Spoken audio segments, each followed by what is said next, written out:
Good morning mga kakibat. Ito po ay tuturukan natin ng antibiotic para sa pamamaga ng mga paa nila. Namaga po yung mga tuhod nila.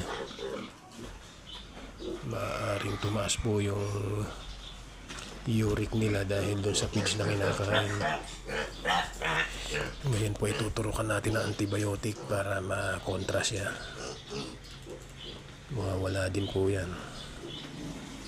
Yan po ay nakukuha sa feeds pagka yung kumisan tinatamaan sila, mataas ang uric nila, mataas ang acidity nung na mayroong pong rheumats na mataas ang acidity, kumisan hindi nakakaya ng mga kulig, kaya yung ina-epektuhan po sila. Ma-prevent ka agad yung mamaya kinabukayan pilay na Yan po, salamat po mga kakibat. Good morning.